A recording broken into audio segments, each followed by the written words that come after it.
Sejumlah sopir truk di Temanggung, Jawa Tengah membongkar kendaraan yang kedapatan mengangkut sembako yang rencananya akan dikirim ke luar kota. Aksi ini dilakukan menyusul adanya himbauan untuk tidak melakukan bongkar muat di wilayah Temanggung, termasuk untuk kendaraan truk maupun minibus. Sweeping muatan terjadi di beberapa titik di Kabupaten Temanggung, diantaranya di Pringsurat, Madirejo, Candiroto, dan Parakan. Aksi solidaritas penolakan terhadap RUU Odol ini rencananya akan dilakukan hingga hari Sabtu mendatang.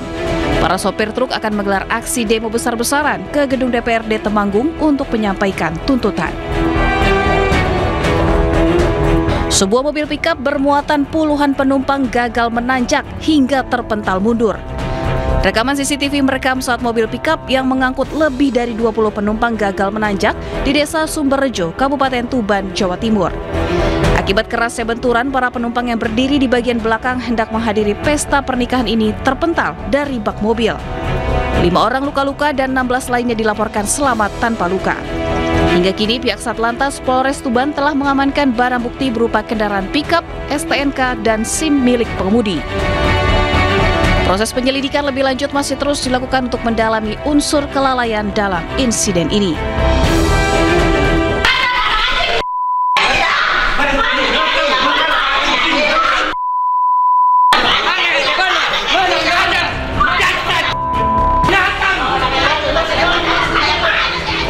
Keluarga korban kasus asusila anak di bawah umur mengamuk dan memukul pelaku saat tiba di Pengadilan Negeri Makale, Tanah Toraja, Sulawesi Selatan.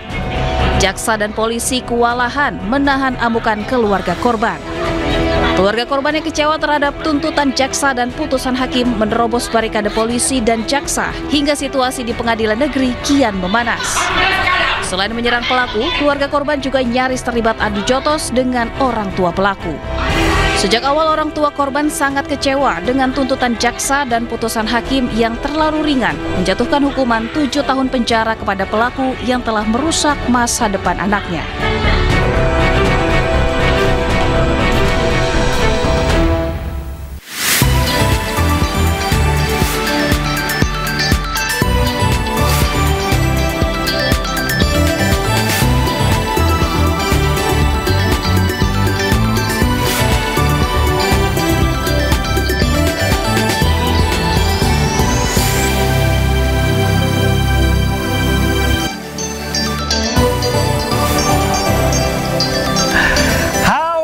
Selamat pagi pemirsa, selamat datang di Ayus Today. Apa kabarnya nih pemirsa dan juga Syabrina? Apa kabarnya Pram? Saya baik.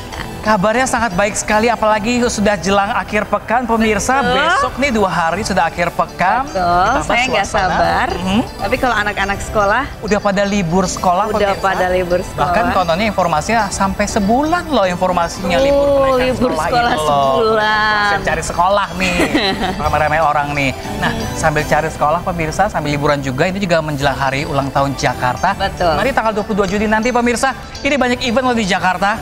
Salah satunya ada Pekan Raya Jakarta yang paling ditunggu oleh masyarakat. Pekan Raya Jakarta yang selalu hadir setiap tahunnya.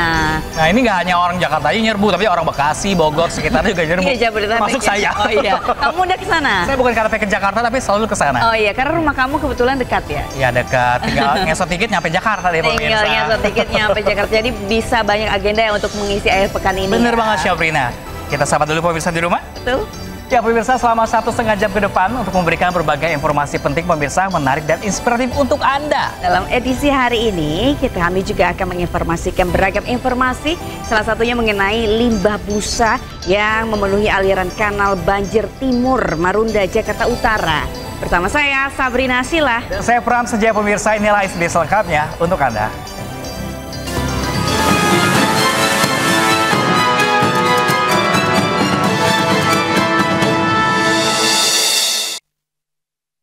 Ya pemirsa, kita awal informasi pagi hari ini lagi-lagi dari informasi kebakaran Syabrina yang tiap hari selalu ada nih pemirsa. Diduga korsleting listrik 2 rumah berlantai 2 di Jalan Lada, Taman Sari, Jakarta Barat ini ludes di lahap si jago merah.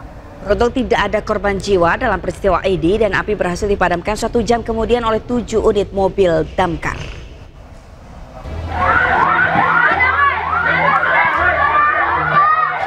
Kobaran api melahap habis 2 bangunan berlantai 2 di Jalan Lada, Taman Sari, Jakarta Barat. Banyaknya material yang terbuat dari kayu membuat api dengan cepat merambat dan membesar. Dibantu warga, petugas pemadam kebakaran sektor Taman Sari yang tiba di lokasi berupaya melokalisir api agar tidak terjadi perambatan yang lebih meluas, mengingat lokasi kebakaran merupakan pemukiman padat penduduk. Belum diketahui pasti penyebab dari kebakaran, namun diduga api berasal dari korsleting listrik dari salah satu rumah. Kurang tahu ya, tahu-tahu api udah ada di atas itu, Pak. Waktu saya pulang udah gede aja, jadi asal masalah gimana. Tapi kalau kompor nggak ada, kemungkinan besar dan listrik. Tidak ada korban jiwa dalam peristiwa ini. Api berhasil dipadamkan 1 jam kemudian setelah 7 unit mobil pemadam dikerahkan ke lokasi kebakaran. Dari Jakarta, Rizky Falupi, iNews melaporkan. Kebakaran terjadi di gedung 252 gudang area kargo Bandara Internasional Soekarno-Hatta, Tangerang, Banten. Nah, pemirsa, ini bahkan sempat terdengar suara ledakan yang diduga dari dalam gudang sehingga membuat pekerja yang berada di dekat lokasi pun panik. Gila, jas kebakaran loh. Meledak sih.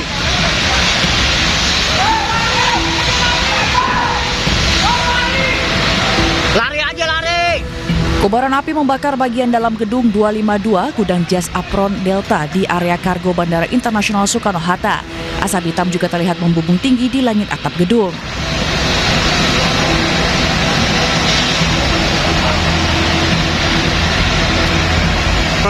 Sempat terdengar suara ledakan yang diduga dari dalam gudang sehingga membuat panik pekerja yang ada di sekitar lokasi kejadian. Petugas pertolongan kecelakaan penerbangan dan pemadam kebakaran Bandara Internasional Soekarno-Hatta langsung padamkan api. Sementara penyebab kebakaran masih dalam proses penyelidikan pihak kepolisian Polres Bandara Soekarno-Hatta. Beruntung akibat dari kebakaran tersebut tidak adanya korban jiwa dan aktivitas penerbangan di Bandara Internasional Soekarno-Hatta pun berjalan normal. Sementara pihak otoritas Bandara Soekarno-Hatta belum dapat memberikan konfirmasi terkait peristiwa ini. Dari Tangerang, Banten, Hasnugara, iNews melaporkan.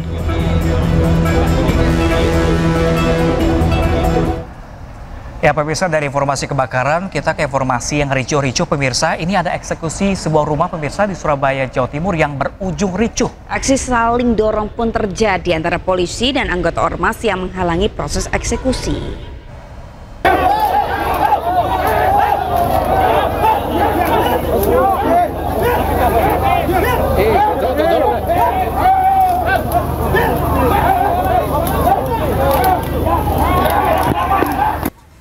Kericuhan mewarnai eksekusi rumah di Surabaya, Jawa Timur.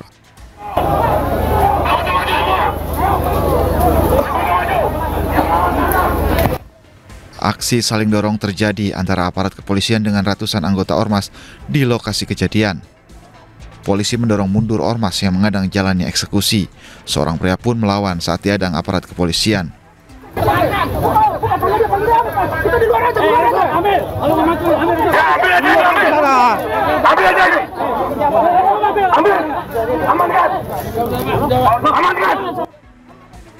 Meski sempat mendapat penolakan ormas, petugas jurusita dengan pengamanan aparat kepolisian berhasil melaksanakan eksekusi. Sengketa rumah ini terjadi antara pihak penghuni rumah bernama Tri Kumaladewi selaku termohon eksekusi dengan Handoko Wibisono selaku pemohon eksekusi.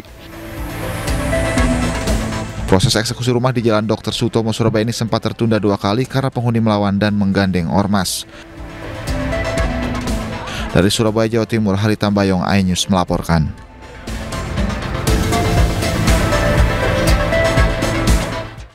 Ya pemirsa, ada informasi mengenai kericuan lagi pemirsa ya.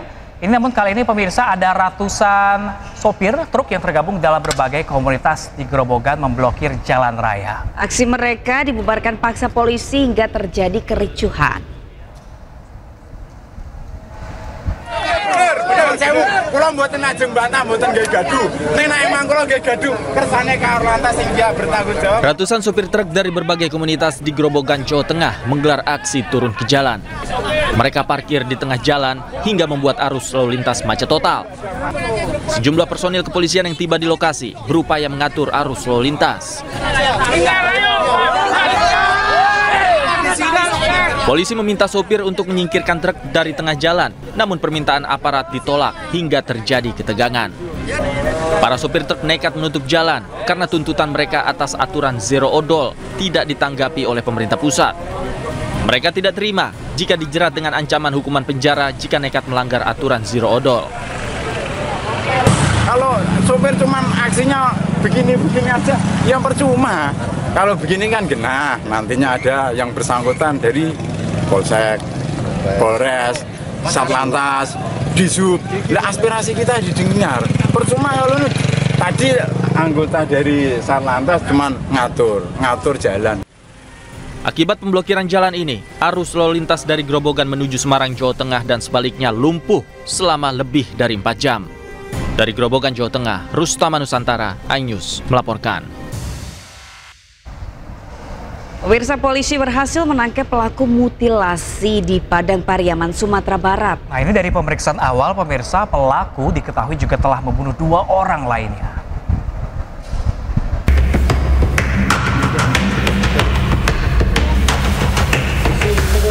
Tak butuh waktu lama, Suwandi, 25 tahun, pelaku pembunuhan disertai mutilasi terhadap Septia Adinda, wanita 25 tahun, berhasil ditangkap polisi.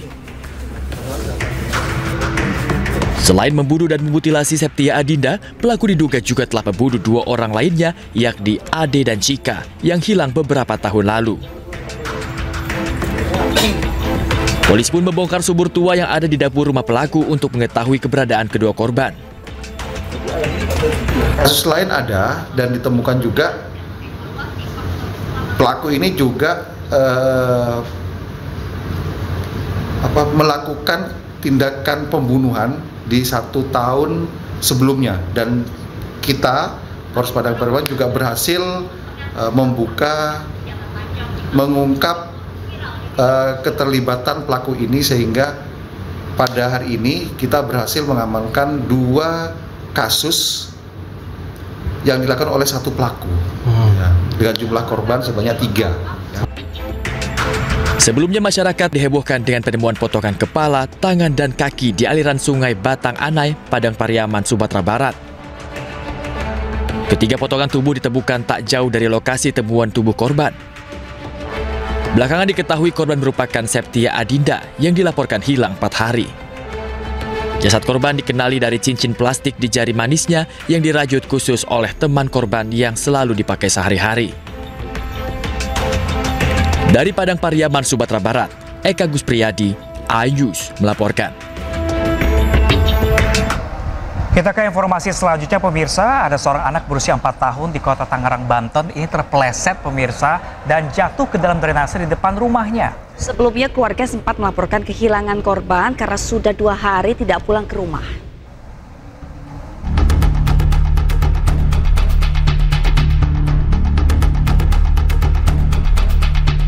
Melalui rekaman kamera CCTV, warga Kunciran Indah, Pinang, Kota Tangerang berusaha mencari Alfian, 4 tahun, yang sudah 2 hari belum pulang ke rumah.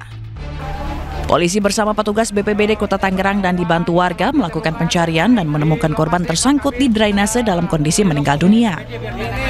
Berdasarkan keterangan sejumlah saksi, sebelum hilang korban sempat bermain air saat hujan turun. Ibtu Adityo, Kapolsek Pinang, mengatakan keluarga korban sebelumnya telah melaporkan anak tersebut hilang karena 2 hari tak pulang ke rumahnya. Kebetulan kemarin memang di wilayah sini banjir, yang bersangkutan memang sedang bermain sama teman-temannya, kemudian keluarganya nyamperin, terus dibawa pulang sama keluarganya, kemudian yang bersangkutan keluar rumah lagi dan dilaporkan hilang. Kemudian sore ini kami bergabung dengan BPBD Kota Tangerang dari kelurahan, dari kecamatan, berhasil menemukan anak tersebut di gorong-gorong tidak jauh dari rumahnya. Dengan adanya peristiwa ini, warga diimbau agar memantau kegiatan anak-anak mereka agar kejadian serupa tidak terulang kembali. Dari Tangerang, Banten, Sukron, iNews melaporkan. Ya, ini cukup miris ya pemirsa, apalagi terlebih lagi di lingkungan rumah sendiri seperti itu, anak-anak hingga harus jatuh ke dalam lubang drainase. Dan lagi-lagi mungkin itu orang tua, untuk aktivitas anak sebuah hati apapun itu mau dimanapun harus diawasi lagi dengan seksama. Betul, dan memang saluran drainase yang mungkin ini tidak tertutup ya. Harusnya ada tulisan atau perbaikan ya. Ini sedang diperbaiki atau seperti apa? Karena bukan hanya anak kecil, Pram. Orang dewasa bahkan. Orang dewasa saya sendiri. Kabarnya Syabrina juga sering kecemplung ya? Pernah. Sering sekali, Pram, pernah sekali itu. Kecemplung itu gara-gara. Akhirnya tidak ada lagi surut. Dan itu, tapi itu juga bukan di lingkungan rumah ya, Bukan di lingkungan rumah dan tidak ada peringatan gitu. Jadi gelap dan itu kan bahaya sekali. Jadi kebayang banget kalau misalnya anak-anak bisa kecebur karena orang dewasa juga bisa. Itu pentingnya makanya untuk warga sekitar mungkin atau RT-nya sendiri gitu ya, untuk memberi himbauan di tempat tersebut untuk karena sedang diperbaiki jalannya agar orang juga waspada akhirnya. Betul. Kita ke informasi selanjutnya, pemirsa, ini ada sesosok jasad bayi laki-laki ditemukan sampah menggegerkan warga Kampung Pondok Jaya, Tangerang Selatan, Banten. Polisi masih mencari pelaku yang tega membuang jasad bayi tersebut.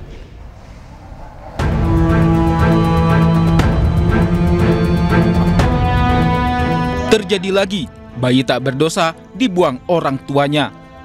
Kali ini terjadi di Tangerang Selatan, Banten, di mana warga menemukan jasad korban di tumpukan sampah. Jasad bayi tak berdosa itu ditemukan warga yang hendak membuang sampah. Saat ditemukan, jasad bayi dalam kondisi tertutup kain hitam.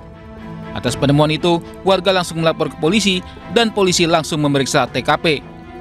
Awalnya dia lagi membuang sampah, mau bakar. Setelah mau bakar, dilihat dulu. Terus dilihat nggak taunya ada bayi. Akhirnya nggak jadi, taruh di sini. Yang dari pohon pisang, situ ditutupin pohon pisang. Tuh. Terus mayat bayi itu meninggal apa gimana? Udah dalam keadaan meninggal, masih ada ininya. Tali pusat. Sedikit ya. Terus jenis kelaminnya Bu Ibu mau tahu? Laki-laki. Oh, jenis kelaminnya laki-laki. Iya, laki-laki. Atas kejadian ini, jasad bayi malang tersebut langsung dibawa ke Rumah Sakit Umum Kabupaten Tangerang guna dilakukan otopsi. Polisi masih mencari orang tua yang tega membuang jasad bayi tersebut. Dari Tangerang Selatan, Banten, Nunung Purnomo, iNews melaporkan. Pemirsa, anggota unit Reskrim Polsek Palmerah, Jakarta Barat menangkap seorang janda anak 3 yang melakukan tindak pidana jual beli bayi. Ini pemirsa, dari hasil penipuan pelaku untung hingga puluhan juta rupiah.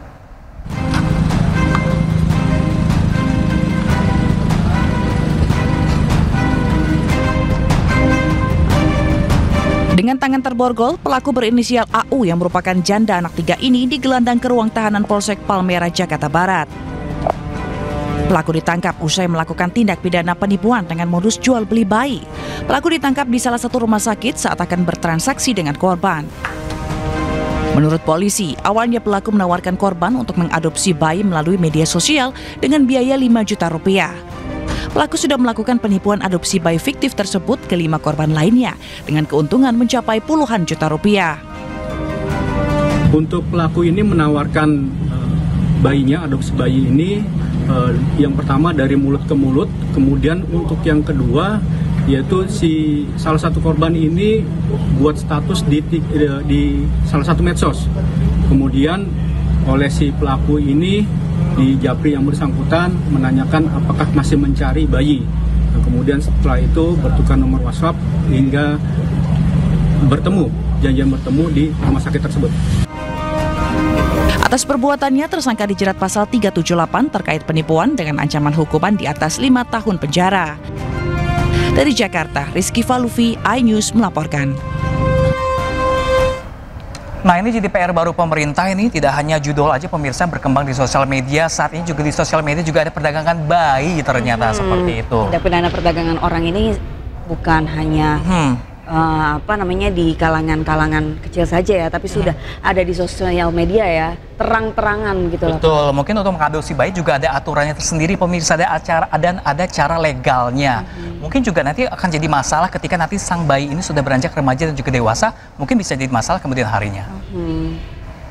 Ya pemirsa, protes seleksi penerimaan siswa baru yang dianggap tidak adil, orang tua murid calon siswa baru berunjuk rasa di depan sekolah. Ya, jangan kemana-mana pemirsa, informasi selengkapnya akan menghadirkan sesaat lagi, tetaplah bersama kami di iNews Today.